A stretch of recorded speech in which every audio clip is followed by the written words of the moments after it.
ಮೇಷರಾಶಿಯವರ September ತಿಂಗಳ ಮಾಸ ಭವಿಷ್ಯದಲ್ಲಿ 5 ನಿಗೂಢವಾದ ಎಚ್ಚರಿಕೆಗಳ ಒಂದು ವಿಡಿಯೋಗೆ ಪ್ರತಿಯೊಬ್ಬ ಮೇಷರಾಶಿಯವರಿಗೆ ಆತ್ಮೀಯವಾದಂತಹ ಸ್ವಾಗತ ಹಾಗೂ ವಿಠಲ್ ಭಟ್ ಮಾಡುವಂತಹ ನಮಸ್ಕಾರ. ಮೊದಲನೇ ಎಚ್ಚರಿಕೆ ಮೇಷರಾಶಿಯವರಿಗೆ ಸೆಪ್ಟೆಂಬರ್ ತಿಂಗಳಿಗೋಸ್ಕರ ಏನಪ್ಪ ಅಂತಂದರೆ, ಸಪ್ತಮದ ಶುಕ್ರ, 7ನೇ ಮನೆಯಲ್ಲಿ ಶುಕ್ರ ಇರ್ತಾನೆ. ಈ ಒಂದು ಸೆಪ್ಟೆಂಬರ್ ತಿಂಗಳಲ್ಲಿ ಏನಾಗುತ್ತೆ, ಕಾರಕೋ ಭಾವ ನಾಶಾಯ. ನೀವು ಮೇಷರಾಶಿಯ ಅವಿವಾಹಿತರು ವಿವಾಹಕ್ಕೋಸ್ಕರ ಪ್ರಯತ್ನ ಮಾಡ್ತಾ ಇದ್ದಾರೆ, ಸಕ್ಸಸ್ ರೇಟ್ ಬಹಳ ಕಡಿಮೆ ಇರುತ್ತೆ. ಆಲ್ರೆಡಿ ಮದುವೆ ಆಗೋಗಿದೆ, ಗಂಡ ಹೆಂಡತಿ ಜಗಳ ಮನಸ್ತಾಪಗಳು, ಅಂದರೆ ಕಾರಕೋ ಭಾವ ನಾಶಾಯ, ಸಪ್ತಮದ ಶುಕ್ರ ಮದುವೆಯನ್ನು ಹಾಳು ಮಾಡ್ತಾನೆ, ದಾಂಪತ್ಯ ಜೀವನವನ್ನು ಹಾಳು ಮಾಡ್ತಾನೆ ಅಂತ. ಸೊ ಅದರಿಂದಾಗಿ ಮೇಷರಾಶಿಯವರ ದಾಂಪತ್ಯ ನಿಮಗೆ ಒಂದು ಮೊದಲ 2 ವಾರಗಳ ಕಳೆದಂತೆ, ಒಂದು 2ನೇ ವಾರ ಎಂಡ್ ಬಂತು, 3ನೇ ವಾರ 4ನೇ ವಾರ ಎಲ್ಲ ಸ್ವಲ್ಪ ಹಾಳಾಗುವಂಥ ಸಾಧ್ಯತೆ ಜಾಸ್ತಿ ಇದೆ. ಆದ್ದರಿಂದ ನೀವು ಸ್ವಲ್ಪ ಅನುಸರಿಸಿಕೊಂಡು ಹೋಗುವ ಪ್ರಯತ್ನವನ್ನು ಮಾಡಿ. ಇನ್ನು ಮದುವೆನೇ ಆಗಿಲ್ಲ, ಮದುವೆ ಪ್ರಯತ್ನ ಮಾಡ್ತಾ ಇದ್ದಾರೆ, ಇನ್ನೇನು ಜಸ್ಟ್ ಸಕ್ಸಸ್ ಆಗ್ತಾ ಇದೆ ಅನ್ನೋ ಒಂದು ಪರಿಸ್ಥಿತಿಯಲ್ಲಿ ಇದ್ದೀರಿ ಅಂತ ಆದರೂ ಸಹ ನೀವು ಬಹಳ ಎಚ್ಚೆತ್ತುಕೊಂಡಿರಬೇಕಾಗತ್ತೆ. ನಿಮ್ಮ ಮದುವೆ ತಪ್ಪಿಸಿ ಹಾಕುವಂಥ ಪ್ರಯತ್ನಗಳು ತುಂಬ ಜಾಸ್ತಿ ನಡೆಯುತ್ತೆ. ಎಚ್ಚರ. ಪರಿಹಾರ ವಿಡಿಯೋ ಎಂಡಲ್ಲಿ ಹೇಳ್ತೀನಿ, ವಿಡಿಯೋ ಎಂಡ್ ತನಕ ನೋಡಿ. 2ನೇ ಎಚ್ಚರಿಕೆ ಮೇಷರಾಶಿಯವರಿಗೆ ಸೆಪ್ಟೆಂಬರ್ ತಿಂಗಳಿಗೋಸ್ಕರ ಏನಪ್ಪ ಅಂತಂದರೆ, 3ನೇ ಮನೆಯಲ್ಲಿ ಕುಜ, ಅಂದರೆ ಮಿಥುನದಲ್ಲಿ ಕುಜ, ಕಾರಕೋ ಭಾವ ನಾಶಾಯ. ಮತ್ತೆ ಪುನಃ ಈ ಭ್ರಾತೃಕಾರಕ ಕುಜ ಭ್ರಾತೃಸ್ಥಾನ ಅಂದರೆ 3ನೇ ಸ್ಥಾನಕ್ಕೆ ಬಂದಾಗ ಸಮಸ್ಯೆ ಕೊಡ್ತಾನೆ. ಆದ್ದರಿಂದ ನೀವು ಮೇಷರಾಶಿಯವರು ನಿಮ್ಮ ಅಣ್ಣ ಅಥವಾ ತಮ್ಮ, ಅಕ್ಕ ಅಥವಾ ತಂಗಿ, ಅವ್ರ ಜೊತೆಗಾರು ನಿಮ್ಮ ಒಡ ಹುಟ್ಟಿದವರ ಜೊತೆಗೆ ಸ್ವಲ್ಪ ಜಾಸ್ತಿ ಜಗಳ ಮನಸ್ತಾಪಗಳು ಮಾಡ್ಕೊಳ್ಬಿಡ್ತೀರಿ. ನಿಮ್ಮಿಂದ ಅವರಿಗೆ ಸಮಸ್ಯೆ ಆಗಬಹುದು, ಅವರಿಂದ ನಿಮಗೆ ಸಮಸ್ಯೆ ಆಗಬಹುದು, ಅಥವಾ ಎಲ್ಲ ಇದ್ದು ಕೂಡ ನೀವು ಏನೂ ಸಹಾಯ ಮಾಡದೆ, ನೀವು ನಿಮ್ಮ ಬ್ರದರ್ಸ್ ಏನೂ ಸಹಾಯ ಮಾಡೋಕ್ಕಾಗದೆ ಪರಿಸ್ಥಿತಿ ನಿಮಗೆ ಬಂದ್ಬಿಡ್ಬೋದು. ಅಥವಾ ನೀವು ಕಷ್ಟದಲ್ಲಿದ್ದರೆ ನಿಮಗೆಲ್ಲ ಸಹಾಯ ಮಾಡುವ ಎಲ್ಲ ಶಕ್ತಿ ಇದ್ದರೂ ಕೂಡ ಅವರಿಗೆ ನಿಮಗೆ ಸಹಾಯ ಮಾಡಲಿಕ್ಕಾಗದೆ ಅವರು ಒದ್ದಾಡ್ತಿರ್ಬೋದು. ಒಂದು ವಿಚಿತ್ರವಾದಂಥ ಸ್ಥಿತಿ. ಅಥವಾ ಅಣ್ಣ ತಮ್ಮ ಅಕ್ಕ ತಂಗಿ ಈ ಥರ ಸಹೋದರರೊಟ್ಟಿಗೆ ಒಡ ಹುಟ್ಟಿದವರೊಟ್ಟಿಗೆ ಸ್ವಲ್ಪ ವಿಚಿತ್ರವಾಗಿರ್ತಕ್ಕಂಥ ಪರಿಸ್ಥಿತಿ ಕಂಡು ಬರ್ತಾ ಇದೆ. 3ನೇಯ ಎಚ್ಚರಿಕೆ ಮೇಷರಾಶಿಯವರಿಗೆ ಈ ಒಂದು ಸೆಪ್ಟೆಂಬರ್ ತಿಂಗಳಿಗೋಸ್ಕರ ಏನಪ್ಪ ಅಂತಂದರೆ, 2ನೇ ವಾರ ಅರ್ಧಮರ್ಧ ಆಗೋಷ್ಟೇ ಸಾಕು, ಸಾಲಗಳ ವಿಚಾರದಲ್ಲಿ ಭರಪೂರವಾದಂತಹ ವ್ಯತ್ಯಾಸಗಳು. ನಾನು ನಿಮಗೆ ಶುಭ ವಿಚಾರದಲ್ಲಿ ಹೇಳಿದ್ದೆ, ನಿಮಗೆ ಬೇಕಾದಷ್ಟು ಸಾಲ ಸಿಗುತ್ತೆ ಅಂತ ಹೇಳಿ, ಬೇಕಾದಷ್ಟು ಸಾಲ ಸಿಗುತ್ತೆ ಅಂತ ಹೇಳಿ ಶುಭ ವಿಚಾರ, ಅದು ನೆಗೆಟಿವ್ ಕೂಡ ಆಗಬಹುದು ಅಂತ ಹೇಳಿದ್ದೆ.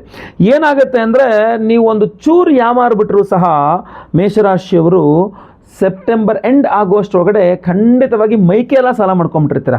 ಸೆಪ್ಟೆಂಬರ್ ಮೊದಲನೇ ವಾರದಲ್ಲಿ ನಿಮ್ಗೆ ಹತ್ರ ಅಂತ ಏನು ಸಾಲ ಏನು ಮಾಡ್ಕೊಂಡಿಲ್ಲ, ಸಾಲಗಾರ ಅಲ್ಲ ನೀವು. ಬಟ್ ಸೆಪ್ಟೆಂಬರ್ ಎಂಡ್ ಬರೋಷ್ಟರಲ್ಲಿ ನೀವು ಫುಲ್ ಮೈಕೆಲ್ಲ ಸಾಲಗಾರರಾಗ್ಬಿಟ್ಟಿರ್ತೀರ. ಹೇಗೆ ಯಾವ ಟೈಮಲ್ಲಿ ಏನು ಹೆಚ್ಚು ಕಡಿಮೆ ಆಯಿತು ಗೊತ್ತಾಗಲಿಲ್ಲ, ಸಡನ್ನ ಸಾಲ ಆಗೋಯಿತು.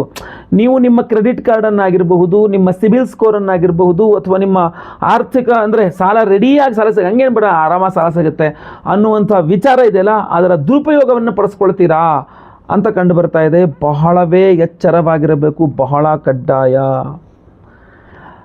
4ನೇಯ ಎಚ್ಚರಿಕೆ ಮೇಷರಾಶಿಯವರಿಗೆ ಸೆಪ್ಟೆಂಬರ್ ತಿಂಗಳಿಗೋಸ್ಕರ ಏನಪ್ಪ ಅಂತಂದರೆ, ಶತ್ರುಗಳ ಬಾಧೆ. ನೀವು ಯಾವುದೇ ಕೆಲಸ ಕೈ ಹಾಕ್ಲಿಕ್ಕೆ ಹೋಗಲಿ, ತುಂಬ ಚೆನ್ನಾಗಿ ಈಸಿಯಾಗಿ ಕೆಲಸ ಆಗಬೇಕು.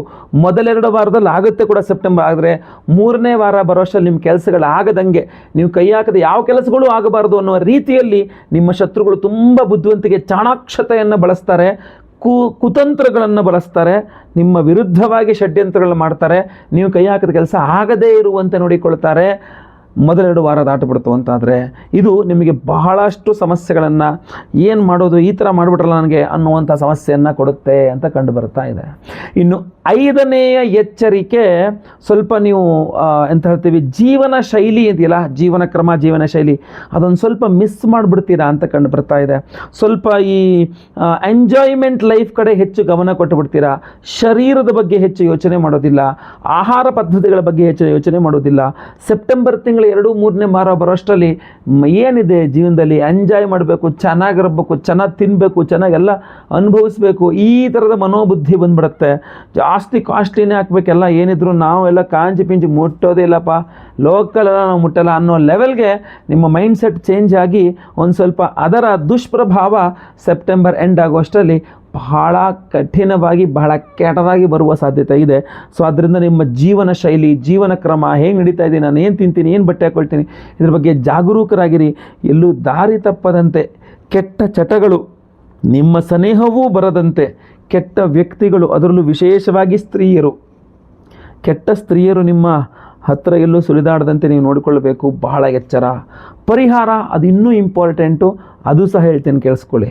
ಆಗಸ್ಟ್ 28ನೇ ತಾರೀಕು ಶುಕ್ರವಾರ ಹುಣ್ಣಿಮೆಯ ದಿವಸ ನಮ್ಮ ಯಾಗಶಾಲೆಯಲ್ಲಿ ಬಹಳ ವಿಶೇಷವಾಗಿರತಕ್ಕಂಥ ದೇವತಾರಾಧನೆಗಳನ್ನು ನಿಮ್ಮೆಲ್ಲರ ಸಮಸ್ಯೆಗಳ ಪರಿಹಾರಕ್ಕೆ ಹಾಗೂ ಶ್ರೇಯೋಭಿವೃದ್ಧಿಗಾಗಿಯೇ ಮಾಡ್ತಾ ಇದ್ದೇವೆ. ಶ್ರಾವಣ ಮಾಸ ಅಂತಂದಾಗ ಮಹಾಲಕ್ಷ್ಮಿಯ ಆರಾಧನೆ ಮಾಡ್ತಕ್ಕಂಥದ್ದು ಎಲ್ಲರಿಗೂ ಸಹ ರೂಢಿಯಲ್ಲಿರ್ತಕ್ಕಂಥದ್ದು. 21ನೇ ತಾರೀಕು ಒಂದಿಷ್ಟು ಜನ ಮಾಡ್ತಾರೆ, ಈ ಹುಣ್ಣಿಮೆ ದಿವಸನೂ ಕೆಲವರು ಜನ ಮಾಡ್ತಾರೆ. ಬಟ್ ನಾವು ನಮ್ಮ ಯಾಗಶಾಲೆಯಲ್ಲಿ 28ನೇ ತಾರೀಕು ಹುಣ್ಣಿಮೆಯ ದಿವಸವೇ ವರಮಹಾಲಕ್ಷ್ಮಿ ಹೋಮವನ್ನೇ ಸಹ ನಾವು ಮಾಡ್ತಾ ಇದ್ದೇವೆ. ಬಹಳ ವಿಶೇಷವಾಗಿರ್ತಕ್ಕಂಥ ದೇವತಾರಾಧನೆ, ವರಮಹಾಲಕ್ಷ್ಮಿಯ ಒಂದು ಆರಾಧನೆ. ಅದರ ಜೊತೆಯಲ್ಲಿ ಬಹಳ ಮುಖ್ಯವಾಗಿ ಅವತ್ತು ಚಂದ್ರಗ್ರಹಣ ಸಂಭವಿಸ್ತಾ ಇರೋದ್ರಿಂದ ನಾವು ಸಹಸ್ರ ಚಂದ್ರಶಾಂತಿ ಹೋಮವನ್ನು ಸಹ ಮಾಡ್ತಾ ಇದ್ದೇವೆ. ಸಹಸ್ರ ಚಂದ್ರಶಾಂತಿ ಹೋಮ, ವರಲಕ್ಷ್ಮಿ ಹೋಮದ ಜೊತೆಯಲ್ಲಿ ಸಂತಾನ ಗೋಪಾಲಕೃಷ್ಣ ಹೋಮ, ಆಶ್ಲೇಷ ಬಲಿ ಪೂಜೆ, ಸರ್ಪಶಾಂತಿ ಹೋಮ, ಗುರು ಶಾಂತಿ ಹೋಮ, ಶನಿ ಶಾಂತಿ ಹೋಮ, ಹೀಗೆ ನವಗ್ರಹ ಶಾಂತಿ ಹೋಮಗಳ ಸಹಿತ ವಿಶೇಷವಾದ ದೇವತಾರಾಧನೆಗಳನ್ನು ಶ್ರಾವಣ ಮಾಸದ ಹುಣ್ಣಿಮೆಯ ದಿವಸವೇ ಮಾಡ್ತಾ ಇದ್ದೇವೆ.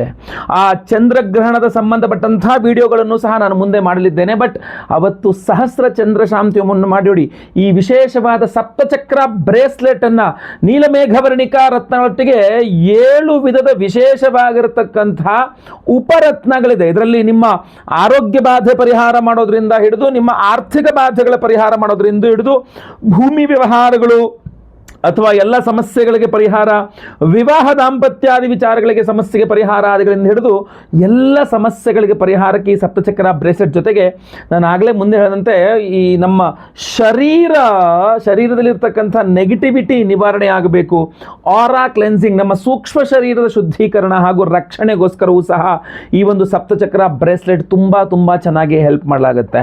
ಇದರಲ್ಲಿ ವಿದ್ಯೆಗೋಸ್ಕರ ಇರಬಹುದು, ಆರೋಗ್ಯಕ್ಕೋಸ್ಕರ ಇರಬಹುದು, ಭೂಮಿಗೋಸ್ಕರ ಇರಬಹುದು, ಮನಸ್ಸಿಗೋಸ್ಕರ ನೆಮ್ಮದಿಯಾದಂತಹ ಮನಸ್ಸು ಸಿಗಬೇಕು, ಚಂದ್ರಗ್ರಹಣದ ದೋಷ ಪರಿಹಾರಕ್ಕೋಸ್ಕರ ಇರಬಹುದು, ನಿಮ್ಮ ಭೂ ವ್ಯವಹಾರಗಳಿರ್ಬೋದು, ಎಲ್ಲ ಸಮಸ್ಯೆಗಳಿಗೂ ಒಂದು ಅದ್ಭುತವಾದ ಪರಿಹಾರ ರೂಪರತ್ನಗಳಿರುತ್ತೆ. ಇದನ್ನು ನಾವು ಅವತ್ತಿನ ದಿವಸ 28ನೇ ತಾರೀಕು ಅದನ್ನು ಎನರ್ಜೈಸ್ ಮಾಡಿ ನಾವು ನಿಮಗೆ ಸ್ಪೀಡ್ ಪೋಸ್ಟಲ್ಲಿ ಕಳಿಸ್ಕೊಡ್ತಾ ಇದ್ದೇವೆ. ಸೊ ದಯವಿಟ್ಟು ಸಂಕಲ್ಪ ಸೇವೆಗೆ ಹೆಸರು ಕೊಟ್ಕೊಳ್ಳೋರು ಸ್ಕ್ರೀನ್ ಕಾಣುವಂಥ ನಂಬರ್ಗೆ ನಿಮ್ಮ ಹೆಸರು, ಗೋತ್ರ ಗೊತ್ತಿದ್ರೆ, ನಕ್ಷತ್ರ ಗೊತ್ತಿದ್ರೆ ಹಾಗೂ ನಿಮ್ಮ ರಾಶಿ ಹಾಗೂ ನಿಮ್ಮ ವಿಳಾಸ ಏನೂ ಗೊತ್ತಿಲ್ಲ ಅಂದರೆ ಹೆಸರು ವಿಳಾಸ ಕಳಿಸರು ಸಹ ಸಾಕಾಗ್ತದೆ. ನೀವು ನಮ್ಮ ಸಂಕಲ್ಪ ಸೇವೆಗೆ ರಿಜಿಸ್ಟರ್ ಮಾಡ್ಕೊಳ್ಳಿ. ಹಾಗೂ ಆವತ್ತಿನ ದಿವಸ ಬೆಳಗ್ಗೆ ಲೈವಲ್ಲಿ ನಿಮ್ಮ ಹೆಸರು ಸಂಕಲ್ಪ ಆಗುತ್ತೆ. ಎಲ್ಲ ಹೋಮಗಳನ್ನು ನೀವು ಲೈವ್ ನೋಡ್ತೀರಾ. ಹಾಗೂ ವಿಶೇಷವಾಗಿರತಕ್ಕಂತಹ ಹೋಮಗಳ ಭಸ್ಮ, ನಾಗಾರಾಧನೆ, ಅರಿಶಿನ ಸಹಿತ ಈ ವಿಶೇಷವಾದಂತಹ ಸಪ್ತಚಕ್ರ ಬ್ರೇಸ್ಲೆಟ್ ನಿಮಗೆ ಸ್ಪೀಡ್ ಪೋಸ್ಟ್ ಮೂಲಕ ನಾವು ಕಳಿಸ್ಕೊಡ್ತೇವೆ. ನಿಮ್ಮ ಕೈ ಸೇರಿದ ನಂತರ ಇದನ್ನು ನೀವು ಕೈಯಲ್ಲಿ ಧಾರಣೆ ಮಾಡಿಕೊಳ್ಳಬಹುದಾಗಿರ್ತದೆ. ಹಾಗೂ ಎಲ್ಲ ಹೋಮಗಳ ಭಸ್ಮ, ನಾಗಾರಾಧನೆ, ಅರಿಶಿನವನ್ನು ಹಣೆಯಲ್ಲಿ ನೀವು ಇಟ್ಕೊಳ್ಬಹುದಾಗಿರ್ತದೆ. ಇದನ್ನು ಬಲಗೈಯಲ್ಲೂ ಧಾರಣೆ ಮಾಡ್ಕೊಳ್ಬಹುದಿಲ್ಲ, ಎಡಗೈಯಲ್ಲಿ ಕೂಡ ನೀವು ನಿಮ್ಮ ಅನುಕೂಲವಾಗುವಂತಹ ನಿಮ್ಮ ಕೈ ನೀವು ಧಾರಣೆ ಮಾಡ್ಕೊಳ್ಳೋದು ಬಹಳ ಮುಖ್ಯ. ಹಾಗೂ ಈ ಸಪ್ತಚಕ್ರ ಬ್ರೇಸ್ಲೆಟಿಂದ ಬಹಳಷ್ಟು ಅನುಕೂಲಗಳಾಗಲಿದೆ. ಹಾಗೂ ಚಂದ್ರಗ್ರಹಣದ ಪರ್ವ ದಿನದಂದು ಲಕ್ಷ್ಮೀ ಸಹಿತವಾಗಿ ಆರಾಧನೆ ಮಾಡ್ಕೊಳ್ಳೋದ್ರಿಂದ ಬಹಳ ವಿಶೇಷವಾದ ಪವರ್ ಇದೆ. ದಯವಿಟ್ಟು ಸಂಕಲ್ಪ ಸೇವೆಗೆ ಹೆಸರು ಕೊಟ್ಕೊಳ್ಳಿ, ಮಿಸ್ ಮಾಡ್ಕೊಳ್ಬೇಡಿ ಈ ಚಾನ್ಸನ್ನು. ಹೆಚ್ಚಿನ ಮಾಹಿತಿಗಾಗಿ ನಮ್ಮ ನಂಬರ್ಗಳಿಗೆ ವಾಟ್ಸಪ್ ಅಥವಾ ಕರೆ ಮಾಡಿ, ದಯವಿಟ್ಟು ಖಂಡಿತ ಒಳ್ಳೆಯದಾಗಲಿ. ವಿಡಿಯೋ ಇಷ್ಟ ಆದರೆ ದಯವಿಟ್ಟು ಲೈಕ್ ಮಾಡಲಿಕ್ಕೆ ಮರಿಬೇಡಿ. ಪ್ರತಿಯೊಬ್ಬರಿಗೂ ವಿಡಿಯೋ ರೀಚ್ ಆಗಬೇಕು. WhatsApp, Facebook, messenger, Telegram, Instagram ಎಲ್ಲ ಕಡೆ ಸಾಮಾಜಿಕ ಜಾಲತಾಣಗಳಲ್ಲಿ ವಿಡಿಯೋನ ಶೇರ್ ಮಾಡಲಿಕ್ಕೆ ದಯವಿಟ್ಟು ಮರಿಬೇಡಿ. ನೀವು ಸಬ್ಸ್ಕ್ರೈಬ್ ಮಾಡ್ಕೊಳ್ಳಿ, ದಯವಿಟ್ಟು ಕಡೆ ಸಬ್ಸ್ಕ್ರೈಬ್ ಅಂತ ಬಟನ್ ಇರುತ್ತೆ, ಸಬ್ಸ್ಕ್ರೈಬ್ ಮಾಡ್ಕೊಂಡು ಬೆಲ್ ಬಟನ್ ಹೊತ್ಕೊಂಡು ಆಲ್ ಅಂತ ಮಾಡ್ಲಿಕ್ಕೆ ದಯವಿಟ್ಟು ಮರಿಬೇಡಿ. ಮುಂದಿನ ವಿಡಿಯೋದಲ್ಲಿ ಮತ್ತೆ ಪುನಃ ಸಿಗ್ತೇನೆ. ಎಲ್ಲರಿಗೂ ಸಹ ಒಳ್ಳೆಯದಾಗಲಿ. ಲೋಕ ಸಮಸ್ತ ಸುಖಿನೋ ಭವಂತು. ನಾರಾಯಣ ನಾರಾಯಣ ನಾರಾಯಣ.